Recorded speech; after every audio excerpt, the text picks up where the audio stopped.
So the reason why I developed a passion for neuroscience as well was because my brother, during the pandemic, he got diagnosed with bipolar type 2 disorder. And we have different mothers, and we didn't really necessarily grow up together. And my whole life he's been sort of like a very calm, chill person. And like a big guy, like maybe 6 foot, 200 something pounds, but again, very docile and chill. And then during the pandemic, for whatever reason, he had like a psychotic breakdown. And then my dad called me and was like, hey, like, obviously you have a psychology degree, come and help him, and I'm like, wait. That's a misconception too, is that people think if you have a psychology degree, you somehow have this sort of magic wand and can, remedy people from their mental ailments. But I obviously could not do that. But I still had more knowledge, obviously, than my family at the time to potentially help with resources and things of that nature.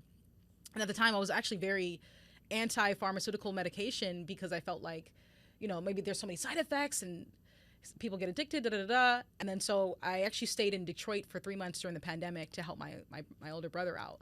And then when I saw him and I saw that there were situations where it should have been easily comprehensible for him, it was very difficult to understand certain situations, and it made him very agitated. And I was like, oh my goodness, okay, he needs help. There's something going on in his brain that he needs more help than just maybe talk therapy, And he had told me too that he was involuntarily put into a psych hospital. They injected him with an antipsychotic drug.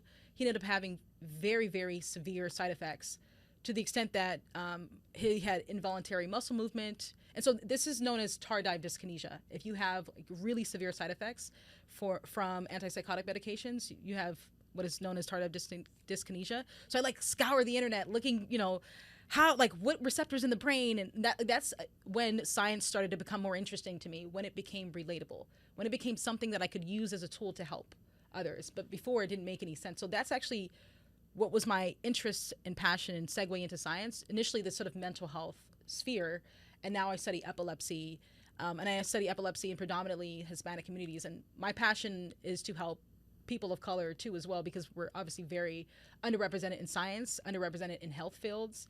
And what can I do as somebody obviously having an insider's perspective to try and maybe better put together experiments or be more understanding with how we're incorporating patients into our studies and be more, I guess, culturally sensitive to these types of things.